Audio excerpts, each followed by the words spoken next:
All right. I think we're good to go. Welcome, welcome, welcome. Okay. It is another episode. This is the second show of Signals from Simulacra with Bryceson, and I'm Bryceson. And it's been 2 weeks. I didn't put out a show last week. Busy, hectic, allergies, working on Community Pool. But I'm back with a show this week, and the topic is going to be a little different. The topic is going to be some sort of speculation about the future, seeing as how the global geopolitical landscape is shaping out right now. So I'm going to get into the intro, but to start off, today it is April 17th, 2026. We're at a Bitcoin price of $77,300. Market cap is $1.5 trillion. And Bitcoin is having a little bit of a push up this week. I was practicing some day trading on MicroStrategy stock, and MicroStrategy is tied heavily to Bitcoin because the savings or the treasury or whatever you want to call it, the reserves of the company are pretty much solely in Bitcoin. I'm not sure how much percentage of cash to Bitcoin. I don't know what the ratio is, but Strategy has a lot of Bitcoin, and it makes it so that their stock is pretty much tied to the volatility of Bitcoin. So that makes it really good to trade every day, so I can get really big swings rather than trading the S&P, where the swings are going to be, the volatility of the S&P is going to be less. But Bitcoin is doing well. Bitcoin is holding up. It's interesting to see what is happening with Bitcoin as it relates to the war in West Asia right now. I do think we could probably come down a little bit more. There was a pretty local low that we hit. It was around $64,000. But I'm seeing that we could probably come down to the 50s. So if you're buying Bitcoin, continue to keep stacking your Bitcoin. In a decade, you are going to thank yourself. For sure, you're going to thank yourself. And in terms of just assets that, like gold and like silver and other, commodities, are resistant to government change and government interference, that is an asset you definitely want to hold in a war. A asset that cannot be corrupted or stolen, and that is completely transparent. You can see exactly what's happening. So I'm going to continue buying Bitcoin, and I hope you do. So let's get into the show today. All right, so today's show, it is titled, and let me go over to the Notion page, Will Persia Rise Again? So this Iran war is very interesting. One day the Strait is open, one day it's closed, they don't know. I think that's really all theater, but what I do know, and what is being shown, and what a lot of foreign pundits are talking about, a lot of foreign pundits on the not American side are mentioning that, are talking about Iran is gaining power, they're gaining independence, they're being taken seriously on the global stage.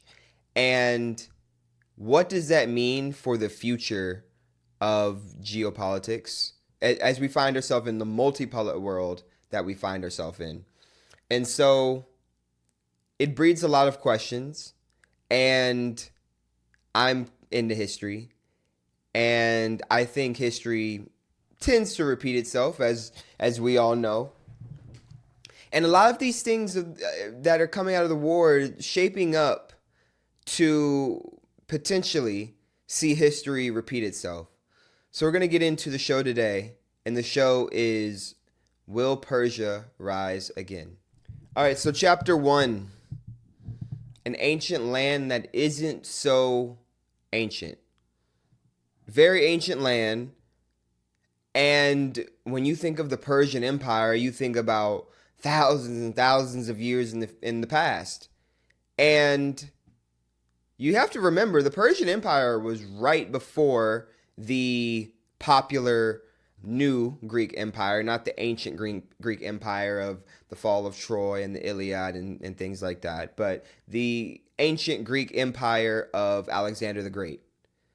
And the Empire of Persia, the hegemony of Persia, was not that long before that period and had a lot of influence on the Greek culture that was to come over the next 200 to 300 years. And so we're going to go through the origin of the Persian Empire, the land, the ancient land that isn't so ancient. And so this is a map of just how big the Achaemenid Empire was at its height. So it started just down here in 539 BCE, close to the Persian Gulf, close to the Persian Sea, and a pretty small, colony near water. So I would say a pretty strategic place to start an empire. And as we know, empires are not usually the nations that are already, large or the top dogs. It's usually the underdog in history that ends up becoming the empire, and then that empire will fall and basically make a new way for other underdogs to come in and become a new empire. And that's the cyclical nature of the rise and fall of empires. And so just in a few short years, over the span of 40 years, from Cyrus the Great to Darius, the Persian Empire was able to span all the way from Greece in the west to the Indus Valley in Afghanistan, where Afghanistan meets Pakistan and India. And so as you can see, an absolutely massive empire. At this time in world history, this is pretty much the known existence of the world. Pretty much everyone in the world lives in this area in this particular time period. You would have people up to the north in China, so that would be a big block of population, and then you would have a lot of people in the Africa as you go down to the Nile. But this area right here, especially around the Mesopotamia area, is the axis of human innovation and human economy and global trade. And as you can see, Iran, current day Iran, the Persian Empire sits at the center of the world global trade. And it's why today Iran is such a powerful and strategic landmass and empire to have on your side or have destroyed if you are the hegemony in the world like the United States of America. An absolutely massive amount of area. And that brings us to the founder and really the bricklayer of the modern Persian Empire, the most popular rendition of the Persian Empire. There's been many Iranian states beforehand, but the Achaemenid Empire is the kind of mainstay version of the Persian Empire, and the empire version that took all of the previous cultures and traditions and writings of the previous empires of the Iranian landmass and coalesced them all into the Achaemenid Empire culture. And that person who was able to conquer and start the conquering of this entire landmass across West Asia to India was Cyrus the Great. And Cyrus the Great is really a founder story. He united the Persians and the Medes, and then defeated the Lydians and the Babylonians to bring together this entire area of Iran, Iraq, Syria. It's a real founder's story, turning a regional kingdom into the first Achaemenid Empire around 500 BC, 550 BC. And remember, Persia is not just a kingdom. It's a true imperial power spanning multiple centers of early civilization at this point. So this empire spans the Neo-Babylonian Empire in modern-day Iraq to the west of Iran. You have the Assyrian Empire up near Assyrian, the Neo-Assyrian Empire. You have the Egyptians near the Levant and the Nile. And so it was really a founder's startup empire. It was the first founder startup empire, sort of like how the United States is a founder startup empire. But the Persian Empire was the first. And what made Cyrus the Great different was not just the conquest, but it was the political style. He really enjoyed debate and the art of negotiation. And the interesting thing about the art of negotiation is that the goal is in a good negotiation is for both parties to leave with what they wanted and both parties to feel like they were not screwed.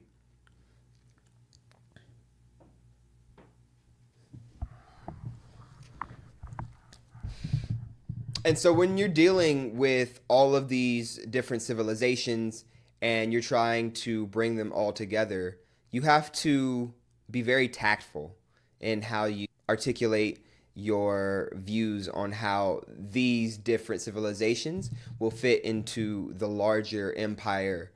And so it involved keeping civilizations intact. Cyrus the Great was known for preserving the local cultures and traditions of the colonies and city-states that he conquered and came across, most notably freeing the now Jews. Before Cyrus the Great, they weren't called Jews, they were called, Hebrew Israelites. And Cyrus the Great freed them from the Neo-Babylonian control. Nebuchadnezzar II, one of the rulers of Neo-Babylon, and very tyrannical and authoritative and oppressive to many different peoples in the Neo-Babylonian Empire. One of those peoples for a major kind of arc in history being the now Jewish people and the first temple being destroyed during this time of the Neo-Babylonian Empire. And so Cyrus the Great in 1539 frees the Jews, frees these Hebrew Israelites from Neo-Babylonia and sends them back to the Levant and names the area that he places them in Judah. And that's where you get the modern name for modern Jews now. And so, as you can see, you're painting a picture of a very cognizant, maybe we don't know about the actual tolerance level of this person, but a person who is cognizant enough to know that they needed to at least keep the appearances of being tolerant so that they can make sure that the empire remains stable as it grows.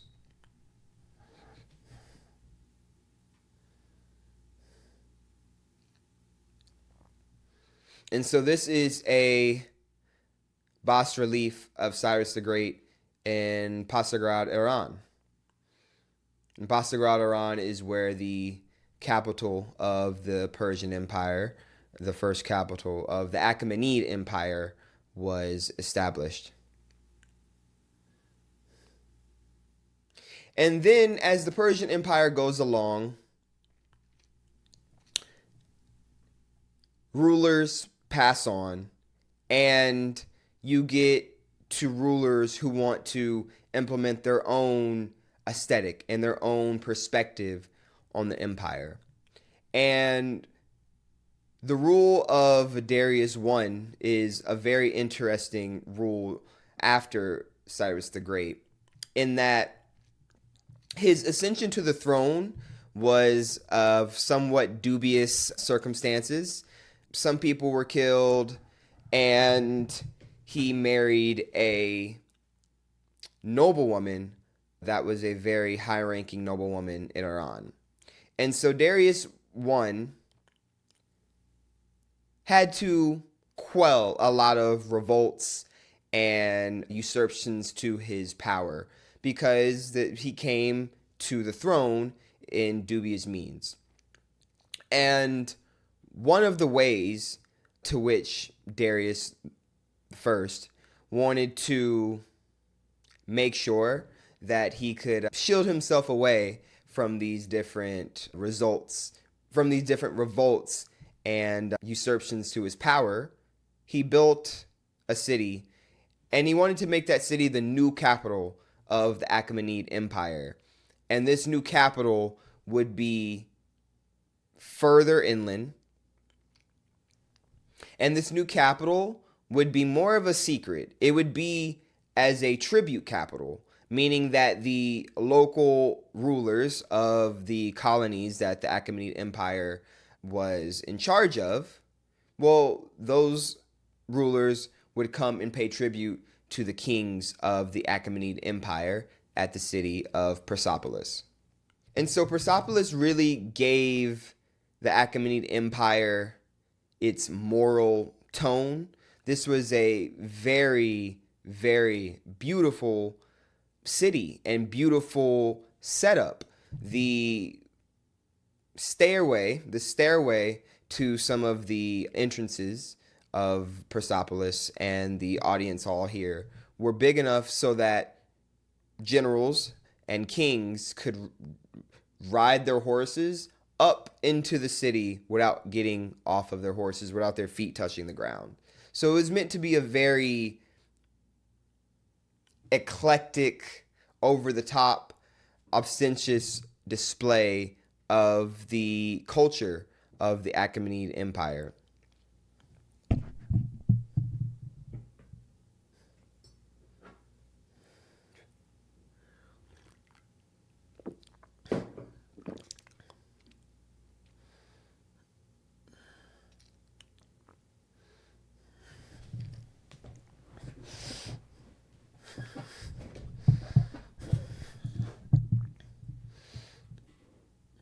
And Persepolis was such a well-hidden city that the Greeks under Alexander the Great didn't even know about the city until they actually ransacked the city in 330 BCE. And so Persepolis, I imagine, was an absolute beautiful city. And so now that you have a clear picture of the kind of grand nature of the Achaemenid Empire, the odes to the great kings that they represented, and just the expansiveness of the amount of cultures that were ruled by the Achaemenid Empire. This is a lot of the known world. You can see that this is going to lead to a lot of innovation.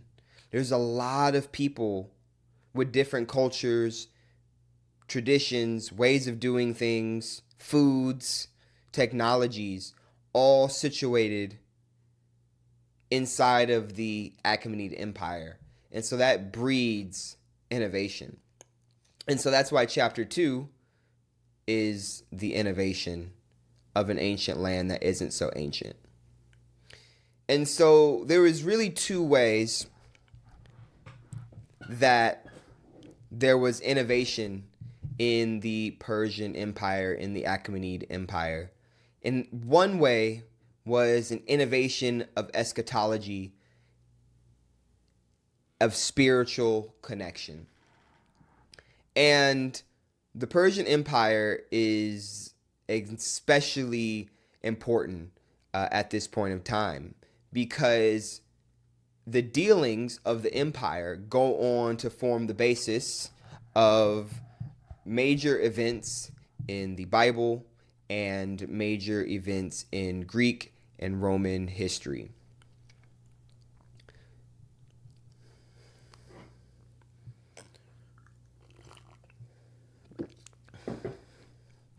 In general, the Persian Empire and its eschatology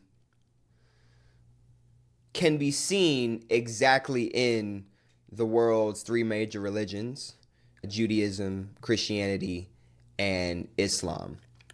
And specifically, the eschatology of Judgment Day, the end times. And essentially, eschatology is a story of that. It's a study or the story of the end times. How we got here, what we're doing here, and where we're going.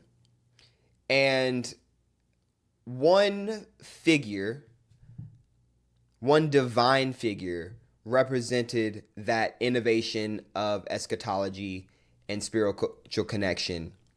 And that figure was Zoroaster. Zoroastrianism. Zoroastrianism is an ancient religion of Iran, of the Achaemenid Empire. And this is a picture of the prophet of ancient Iran. And Zoroastrianism is very, very simple. They're essentially good and evil, light and dark. Light and good being Asha, dark and evil being the Druv. And it is humans' duty to always lead a life that calls and beckons them and moves them to Asha. Always follow the truth. And that framework of thought is very important because we're seeing it play out in the war in Iran right now. Right now, the civilians, the people in the military, the Iranians at large, you have the sentiment that they're not afraid to be martyrs because they are on the side of history that is on the side of the truth, that's on the side of good, it's on the side of Asha. And so even if they die, you will forever be with God because you died fighting for good and fighting for the truth. And Zoroastrianism finds itself deeply, deeply embedded in the three major religions that we have today in terms of the end times. And so the overall point of Zoroastrianism is that if you've lived your life moving toward Asha, moving towards good, moving towards the light, then on Judgment Day, sometime in the future, there will be Judgment Day. Whether you die and 300 years passes and your kids are still here or your grandkids are still here, there will be a day, some point in the future, that is Judgment Day. And on that day, God will see if you move towards Asha or you move towards evil and the Druv. And so Zoroastrianism is very interesting at this time because a lot of people at this time are pagan, polytheistic, and so the idea of there being one true God and one true judgment day and all of your actions being judged on that day in the end of history, it's a new concept. And like I said, it bleeds into Judaism, Christianity, and Islam, where there is a day of final reckoning where you will either go up or descend downward depending on your actions in life.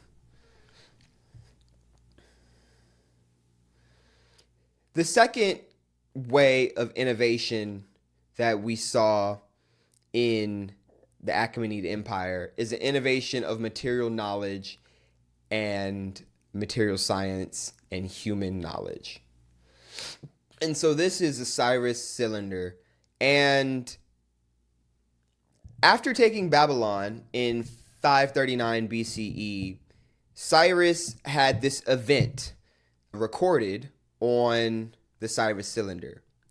And modern institutions present this symbol as a symbol of tolerance and just rule. But one nuance worth noting is that a lot of sources call it the first charter or the first Bill of Rights. It really is a framework for religious freedom and tolerance. And like I said before, we don't actually know if Cyrus the Great actually cared about being tolerant of others, but at least as a emperor of a multicultural nation, really the first multicultural nation. It's really ironic how history works in that the United States of America, the current global hegemon, current global empire, is going to war with Iran, the first multicultural globalist empire. History is so cool and unique in that way. And so hopefully I've laid down a good framework. And so hopefully I've laid down a good foundation of the Achaemenid Empire, the Persian Empire, and the kind of makeup and the values of this large, expansive, multicultural nation. And in chapter 3, I'm going to get in what the future may look like. Knowing what we know about the past, knowing that we understand that the Iranian people are a very resilient and creative people, knowing what we know about the sacred and ancient history of the Persian Empire, the Achaemenid Empire, and the Iranian state empires that came before it, what can that tell us about the future? And there's a lot of interesting things that are coming out of this war, and I really think this war has put a lot of people on notice regarding Iran and its capabilities in terms of military, geopolitical politics, the ability to galvanize the nation, the political will, and so on. And so in chapter 3, I'm going to go into the future. What does the future of the Iranian state, the Iranian people look like? Will Persia rise again? And so this war, which wasn't the case beforehand at all, the Strait was pretty open before this war and completely out of Iranian hands. And now we live in a new reality, a reality where ship traffic in the Strait of Hormuz has virtually stopped. So remember, prior to this war, February 28th, ship traffic was up. The Strait of Hormuz was open. The Iranians didn't control it. This war has been very interesting because almost the way it's gone, it seems like the point is for the United States to lose. And that's not me counting out the Iranians, but there's complete incompetence in the U.S. government and a level of incompetence that seems pointed. But the ship traffic in the Strait of Hormuz has virtually stopped. It dropped off a cliff completely. So now the Iranian state is in complete control of the traffic in the Strait of Hormuz. They're putting down mines. They're blowing up tankers and ships that are not getting permission to pass through. it's completely turned over to their control. And this is going to breed a completely new reality for the global economy. Remember, the global economy is the petrodollar. The Strait of Hormuz is where a lot of this petrodollar soft power comes from. And closing it does not bode well for the United States empire. So they closed the strait, and now the Iranians are demanding crypto fees for ships passing Hormuz during the ceasefire. So this was where this gets very interesting. We knew that the Iranians were letting Chinese ships and Russian ships pass if those ships paid in yuan. That makes sense. I want to completely disrupt the global economy and break up the petrodollar, destroy the petrodollar. So I'm going to close the strait and only allow you through if you want to pay in a currency that's not being constantly printed.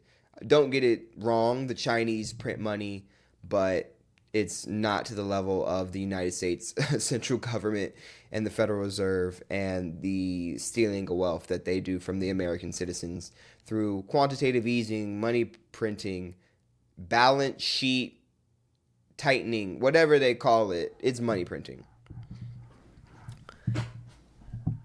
But now we're getting word that the Iranians are demanding crypto fees for ships passing Hormuz during the ceasefire.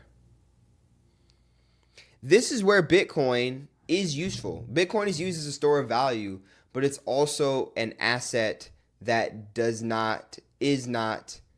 cannot be beholden to one central entity. No one controls Bitcoin, making it the perfect third-party intermediary, because when you're using Bitcoin between two people, there is no third party that you have to use and rely on to alter the reality of the global economy. This is a very interesting development. What happens if instead of the petrodollar, there's a Bitcoin oil dollar? Would that even what would the parameters be of that? We're getting into a situation where technologically all of these countries are pretty level playing field. The multipolar world is really upon us in a way that we've never seen before. And to me, it's exciting because this is how it's been for most of human history. We haven't had, besides the Achaemenid Empire, which was really the first unipolar moment in world history. Most of the time, the world is made up of many different nation states that are all competing for power and resources. And usually those nation states are pretty well equal to each other in terms of might. They might have some pros and cons, disadvantages and advantages between each. But most often in human history, we have lived in a multipolar world. We're seeing the end of U.S. hegemony. It's very interesting. And now the second one came out, because it was one thing that I came across that Iran was demanding crypto fees for ships passing, but that doesn't really tell me much. Is it stable coins? That makes a lot of sense. If they're demanding stable coins in yuan for crypto passing, then for ships passing through the Strait of Hormuz, then that makes complete sense. But what if they're accepting Bitcoin to pass through the strait? A lot of global activity runs through the Strait of Hormuz, and all of that global activity being done in Bitcoin and post it to the blockchain for everyone to be able to see would be an absolute game changer. An absolute game changer.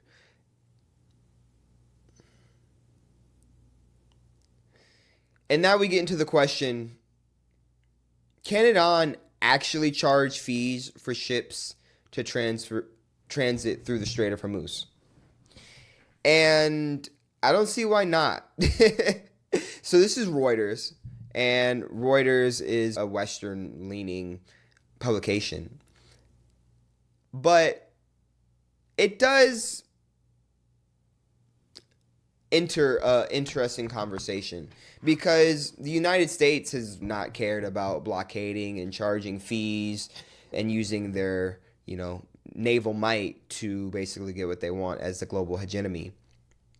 But Iran closing the strait and then charging fees to ships shifts the global paradigm.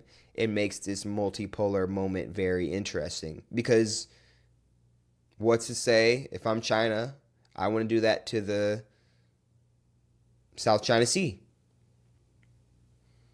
If I'm Malaysia or Singapore, maybe I want to close the Strait of Malacca.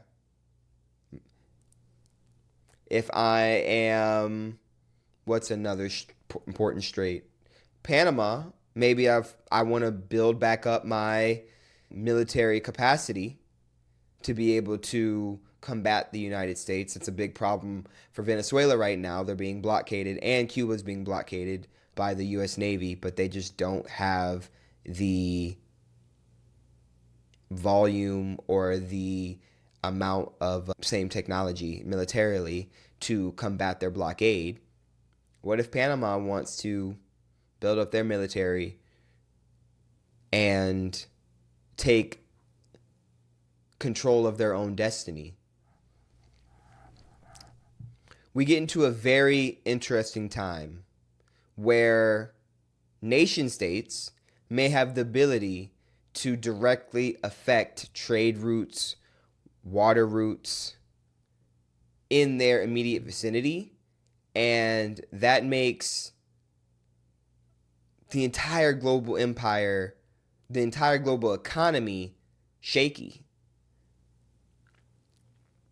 And because it makes it very unstable, the point of the US dollar is to stabilize everything. We all trade in dollars, so the price of the dollar doesn't fluctuate as much. What do we trade in? What do we do all this trade in when we're not using the petrodollar anymore?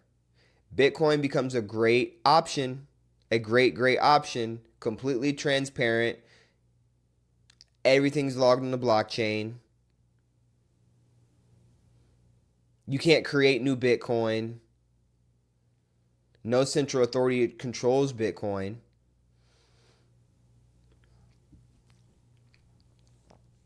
And so I'm going to get into the Iranian 10-point peace plan that they proposed to Trump. And this 10-point plan, along with the reports of them charging crypto fees, Bitcoin fees to transit the strait, really puts together this notion that we could be seeing the modern version of the Persian Empire over the next 20 and 30 years. And so Iran's 10-point peace plan. One, they want to guarantee that Iran will not be attacked again. That is more than reasonable. I think Iran wants to ensure that they will not be attacked for at least the next 30 years. They want to build up.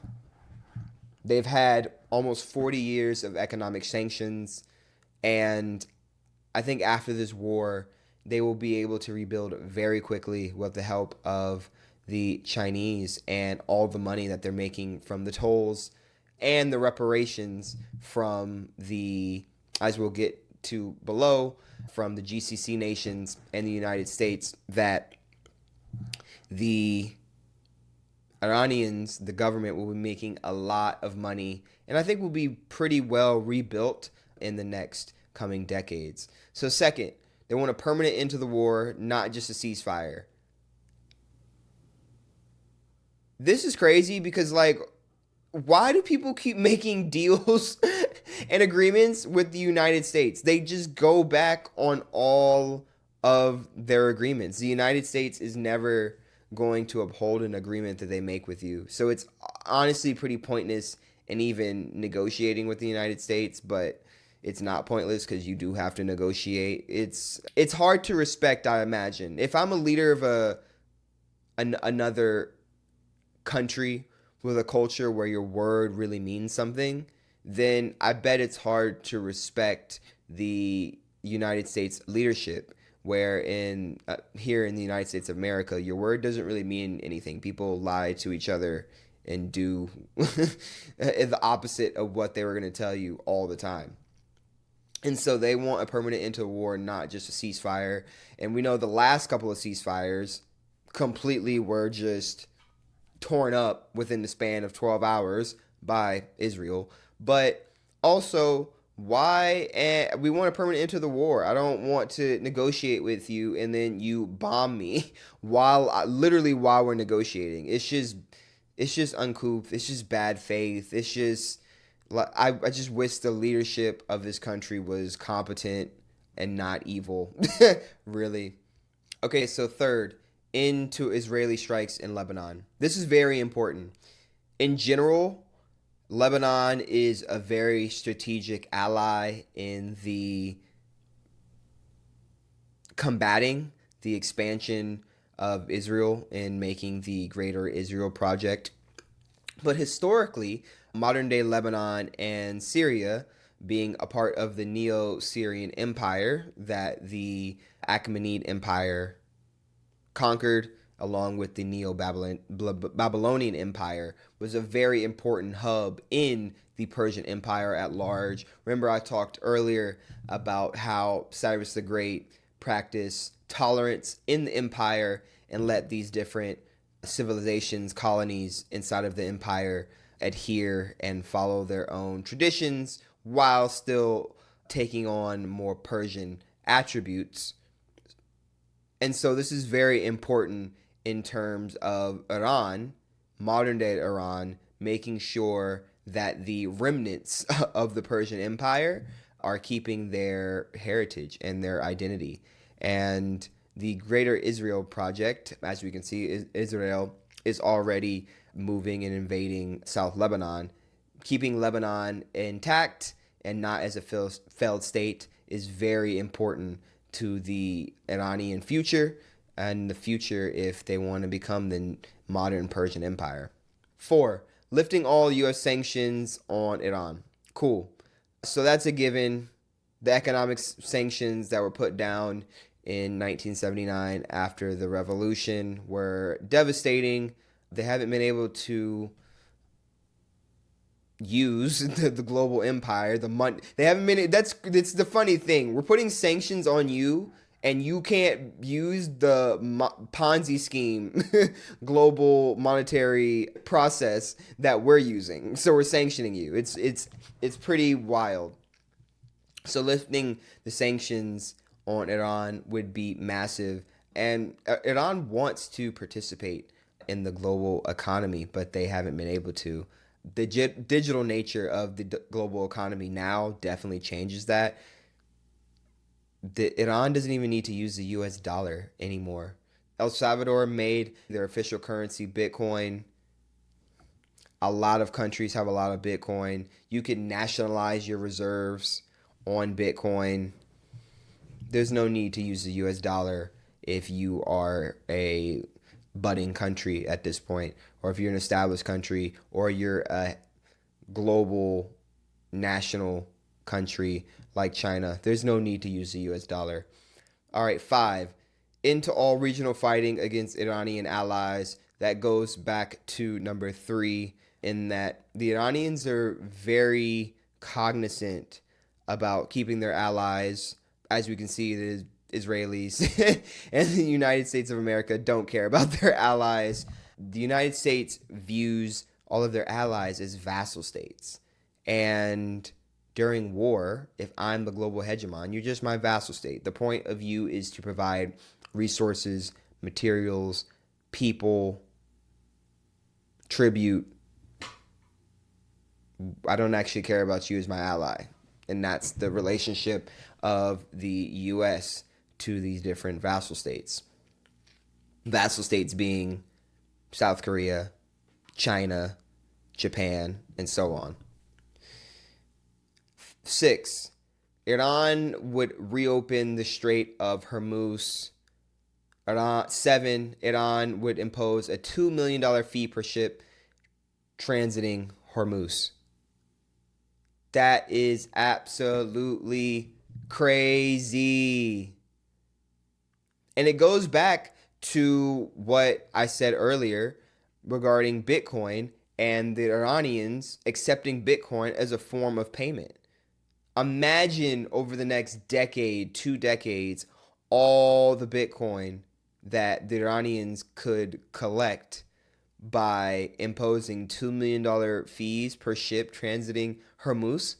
If you think that Bitcoin's going to 100x over the next decade, like it 100x over the last decade, then each of these fees is what? 2 times 10x is 20 million, $200 million, and then another 10x for 100 million is $200 million per ship, essentially, in future money. This war has changed everything. All right, number 8. Iran would split these fees with Oman. Super fair. Iran is operating in good faith. Going back to the Zoroastrian principles of moving towards the truth, towards good, towards Asha. Yes, we're collecting fees at the Strait of Hormuz, but it's not the truth. It's not Asha for us to not be sharing these fees. Because all of this land, all of this water, all of these resources are given to us by God. And so if we want to be judged and live our lives with God from the Zoroastrian principles, you need to move in the direction of truth at all times. If the roles were reversed, the United States would never split any of these fees with anyone. Do you think the United States splits its fees with Panama? No, which doesn't even make sense because the United States doesn't even share a border with Panama. It's completely thousands of miles away from Panama. But Iran is still willing to split the fees with Oman because they share the Strait of Hormuz together. It's very admirable. 9. Iran would establish rules for safe passage through Hormuz. Again, that's basically them controlling the entire global economy. And this is going to change the reality of the global economy. You're not going to be able to just go and get on a plane and travel somewhere because, this is your 3rd vacation this year. No, that's only possible in a world, in a reality where the U.S. is the global hegemon and gets tribute in terms of cheap oil, cheap energy from the rest of the world. So 10, Iran would use Hormuz fees for reconstruction instead of reparations. And so this touches on what I was talking about earlier in terms of Iran getting help from China and then using those funds and the fees they're getting to reconstruct their cities after this war. All of this leads me to have a good speculation that Iran in decades' time will be an extremely important player on the stage, and I think it will end up becoming an empire once again. Iran is at the axis, is at the nexus of global trade from the East and China, and the trade and the resources that are coming from the North and Russia. And if the railroads can be connected in terms of the Belt and Road Initiative with China, railroads coming down from Russia and Europe and through Egypt, then you could connect the heartland of the entire world and you wouldn't need the US. And so in general, this war is changing the reality of everything. And it's looking like Iran, adhering to its ancient past, will go through another time of prosperity and a renewed sense of nationality from surviving the war against, not probably, the greatest military of all time. It's hard to compare militaries because Alexander the Great and the Macedons, they didn't have tanks and drones and snipers and things like that. But the best modern military being the United States, and putting on an absolute clinic in front of the entire world, the country of Iran is doing. I think it bodes well for the future. And so that's today's show. I appreciate you all for watching Signals from Simulacra with Bryceson. I'm Bryceson. Remember to continue to stack your Bitcoin. We had a little bit of a bump up in price this week, but a $77,000 Bitcoin, it's an absolute steal. So remember to continue to stack your sats. Remember to like and subscribe. Share this video with your friends and family. I'm Bryceson. This is Signals from Simulacra, and I'm out.